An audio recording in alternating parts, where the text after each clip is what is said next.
Electrophilic substitution reaction की generally हमने जो है टाइप्स डिस्कस की। अब इसकी एग्जांपल्स भी देख लेते हैं जो आपके कोर्स से रिलेटेड हैं। नंबर 1 है नाइट्रेशन।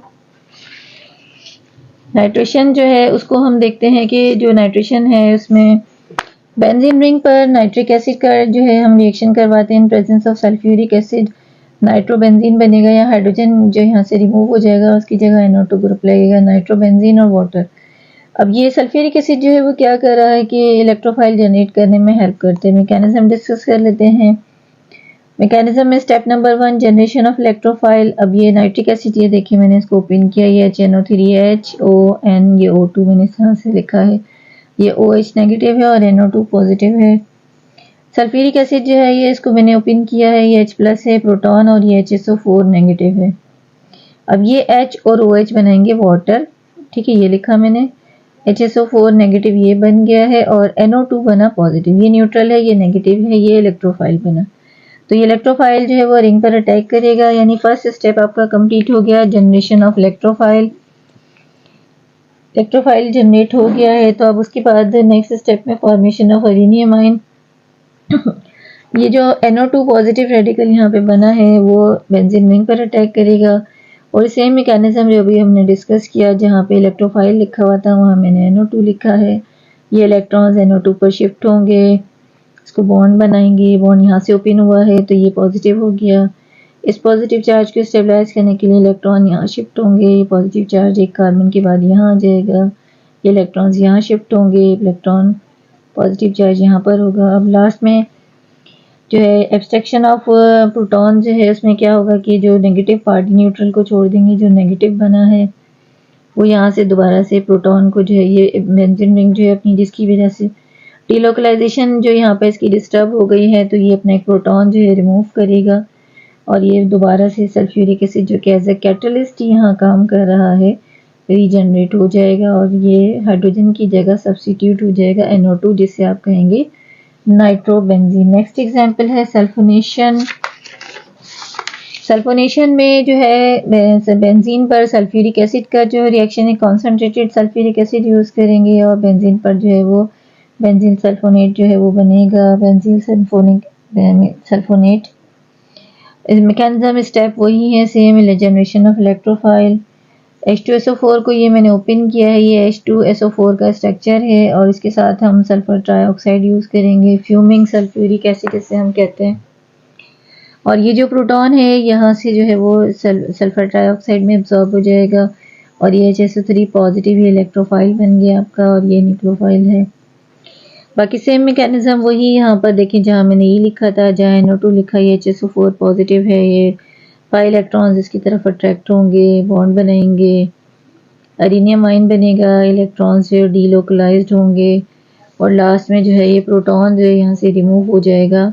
थर्ड स्टेप इसका एब्स्ट्रैक्शन ऑफ प्रोटॉन, जो जब यहाँ से ये प्रोटॉन रिमूव होगा तो ये वापस जो कैटलिस्ट है इसको यहाँ पर जो है इसका प्रोटॉन जो है वापस मिल जाएगा और ये रीजनरेट हो जाएगा सल्फ्यूरिक एसिड और ये बेंजीन सल्फोनेट जो है वो यहाँ पर प्रिपेयर होगा। ओवरऑल रिएक्शन जो है वो हम इसको इस तरह से देख सकते हैं कि बेंजीन पर अगर कॉन्सेंट्रेटेड सल्फ्यूरिक एसिड का रिएक्शन हम करवाते हैं 50 to 60 डिग्री सेंटीग्रेड तब भी बेंजीन सल्फोनेट बनता है। सल्फर ट्राइऑक्साइड और सल्फ्यूरिक एसिड 25 डिग्री सेंटीग्रेड तब भी बेंजीन सल्फोनेट बनता है। अगर बेंजीन के अलावा जैसे ये मिथाइल ग्रुप यहाँ बेंजीन रिंग पर लगा है, इसे हम टोलुइन कहते हैं।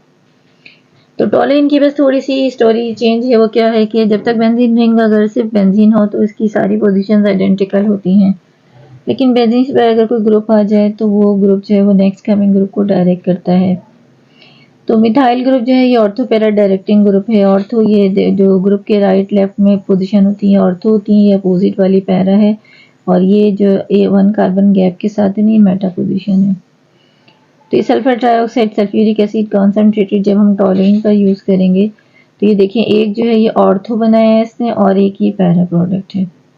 तो ये मिथाइल बेंजीन सल्फोनेट जो है यहाँ पे मिक्सचर यहाँ पर जनरेट होता है ऑर्थो और पैरा प्रोडक्ट, और वो टेम्परेचर डिपेंडेंट होता है कि अगर लो टेम्परेचर है तो हमें ऑर्थो प्रोडक्ट ज़्यादा मिलती हैं और अगर हाई टेम्परेचर हो तो जो है पैरा प्रोडक्ट जो है वहाँ पर ज़्यादा होती हैं। इससे सिमिलरली एक और हम इसी की टाइप रिएक्शन जो डिस्कस करते हैं, हैलोजिनेशन।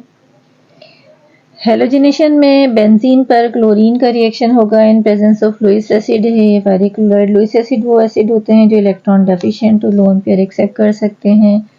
ये इलेक्ट्रोफाइल जनरेट करने में हेल्प करेगा। ओवरऑल रिएक्शन में क्या है कि हाइड्रोजन जो यहाँ से रिमूव होगा और उसकी जगह क्लोरीन लगा, और ये Cl2 था तो एक क्लोरीन यहाँ रिंग में लगा हुआ और एक हाइड्रोजन जो रिंग से निकलेगा वो HCl बनाएगा क्लोरीन के साथ। Step number 1, generation of electrophile. ये देखें क्लोरीन क्लोरीन बॉन्ड ब्रेक होगा। ये क्लोरीन जो है ये दोनों इलेक्ट्रॉन के साथ जो है फेरिक क्लोराइड के, क्योंकि ये लुइस एसिड है और लुइस एसिड जो है वो लॉन पेयर एक्सेप्टर होते हैं, तो ये दोनों इलेक्ट्रॉन जो इन बिटवीन क्लोरीन बॉन्ड बनाए हुए हैं दोनों इसके साथ जो है वो इलेक्ट्रॉन दोनों शिफ्ट हो जाएंगे फेरिक क्लोराइड के पास। तो ये देखें FeCl4 बना जो कि नेगेटिव हो गया न्यूक्लियोफाइल, और Cl पॉजिटिव, यानी फेरिक क्लोराइड ने क्या किया है कि यहाँ पर जो इलेक्ट्रोफाइल है उसको जनरेट करने में हेल्प की है। इलेक्ट्रोफाइल जनरेट होगा तो बेंजीन रिंग पर अटैक करेगा, पाई इलेक्ट्रॉन्स इसकी साइड पर अट्रैक्ट होंगे। उसके बाद वही 3 जो है मैंने पाई कॉम्प्लेक्सेस ड्रॉ किए हैं जिसे हमने काफ़ी बार डिस्कस किया। प्रोटॉन जो है यहाँ पर जो है ये यहाँ से पाई इलेक्ट्रॉन्स जो है वो शिफ्ट ओपन हुआ है बॉन्ड, तो ये क्लोरीन को उसको जगह दी है इसने, ये इलेक्ट्रॉन यहाँ शिफ्ट होंगे पॉजिटिव चार्ज, ये इलेक्ट्रॉन यहाँ शिफ्ट होंगे पॉजिटिव चार्ज। फाइनली जो है एब्स्ट्रैक्शन ऑफ प्रोटॉन कि ये जो प्रोटॉन है यहाँ से जो अपने इलेक्ट्रॉन्स को यहाँ पर छोड़कर जो है वो यहाँ से रिमूव हो जाएगा, और ये जो फेरिक क्लोराइड जो कि एज ए कैटलिस्ट है और उसके पास नेगेटिव रेडिकल भी है, वो प्रोटॉन इसके साथ अटैक करेगा और ये HCl बनाएगा और ये क्लोरोबेंजीन। इसी में 2 स्पेशल रिएक्शन है बेंजीन रिंग के। तो बेंजीन जो है वो बहुत ज़्यादा स्टेबल कंपाउंड है, बहुत नॉर्मल एसिड अल्कली और ऑक्सीडाइजिंग एजेंट का इस पर कोई रिएक्शन नहीं है। तो इस पर जो है बहुत ही स्पेशल रिएक्शन जो है जो कि हमने नाइट्रेशन, सल्फोनेशन और जो है हेलोजिनेशन हमने यहाँ पर डिस्कस किया। फिर उसके बाद ये 2 स्पेशल रिएक्शंस हैं, फ्रीडल क्राफ्ट अल्काइलेशन और एसाइलेशन। तो फ्रीडल क्राफ्ट अल्काइलेशन जो है बेंजीन जो है वो अल्काइल ग्रुप के साथ रिएक्शन जो है वो करती है, substitution reaction in presence of Lewis acid. यहाँ पर हम एल्युमिनियम ट्राइक्लोराइड जो है वो यूज़ करते हैं। ये लुइस एसिड जो है वो इलेक्ट्रोफाइल जनरेट करने में हेल्प करता है। बेंजीन में से जो प्रोटॉन निकलेगा वो इस क्लोरीन के साथ जो है वो HCl बनाएगा, बेंजीन की जगह पर प्रोटॉन की जगह पर ये CH3 ग्रुप लगेगा, ये टॉलुइन बना है। अब स्टेप नंबर 1 है जनरेशन ऑफ इलेक्ट्रोफाइल। तो ये मिथाइल क्लोराइड जो है वो क्या कर रही है, क्लोरीन जो चूँकि इलेक्ट्रॉन डेफिशिएंट सेंटर है, एल्युमिनियम क्लोराइड ये लुइस एसिड जो जिसमें इलेक्ट्रॉन की डेफिशिएंसी है, तो ये जो है 2 यानी क्लोरीन के जो दोनों इलेक्ट्रॉन्स हैं जो शेयर किए हुए कार्बन के साथ वो उसके साथ इसको जो है अट्रैक्ट करेगा, और ये एल्युमिनियम जो है AlCl4 नेगेटिव बनाएगा, और बॉन्ड चूँकि इलेक्ट्रॉन कार्बन का इलेक्ट्रॉन भी यहाँ से रिमूव हो गया, मिथाइल रेडिकल जनरेट हो गया, और ये जो पॉजिटिव चार्ज रेडिकल है ये ऐसा इलेक्ट्रोफाइल एक्ट कर रहा है, रिंग पर अटैक करेगा। और आगे का इसकी जो स्टोरी है, मैकेनिज्म है वो बिल्कुल सेम है। ये पाई इलेक्ट्रॉन्स जो इस पर शेष की तरफ अट्रैक्ट होंगे, यहाँ से बॉन्ड ओपन होगा, ये बॉन्ड बनाएंगे मिथाइल के साथ। ये वाला कार्बन पॉजिटिव हो गया क्योंकि इसका बॉन्ड कम हो गया है कि पाई इलेक्ट्रॉन्स यहाँ शिफ्ट होंगे, बॉन्ड यहाँ से ओपन हुआ है, पॉजिटिव चार्ज इस पर कार्बन पर होगा, ये पाई इलेक्ट्रॉन्स यहाँ पर शिफ्ट होंगे। अब ये बॉन्ड यहाँ से ओपन हुआ है तो पॉजिटिव चार्ज इस कार्बन पर आ गया। फाइनली ये प्रोटॉन जो है वो अपने इलेक्ट्रॉन्स यहाँ पर जो है वो डोनेट करके जो यहाँ से पॉजिटिव फॉर्म में रिमूव हो जाएगा। यहाँ पर हम इसको देखते हैं, ये जो 2 इलेक्ट्रॉन्स है हाइड्रोजन के वो यहाँ पर शिफ्ट हो जाएंगे, और ये डबल बॉन्ड जो है यहाँ पर दोबारा से जो रीजनरेट होगा। क्यों होगा यूँ कि जब इलेक्ट्रोफाइल जो है वो इस कार्बन पर अटैक करता है तो ये सैचुरेटेड हाइड्रोकार्बन में कन्वर्ट हो जाता है, जिससे जो है sp3 हाइब्रिडाइज हो जाता है, जिसकी वजह से इसकी जो alternate double single double resonant delocalization है वो डिस्टर्ब हो जाती है, और इस वजह से बेंजीन रिंग में इनस्टेबिलिटी क्रिएट हो जाती है। तो उस स्टेबिलिटी को गेन करने के लिए प्रोटॉन जो है वो वापस यहाँ से रिमूव हो जाता है, और ये जो है सब्स्टिट्यूट यानी अपनी जगह पर जो है वो मिथाइल या जो भी अटैकिंग इलेक्ट्रोफाइल है उसको जो है वो जगह देता है।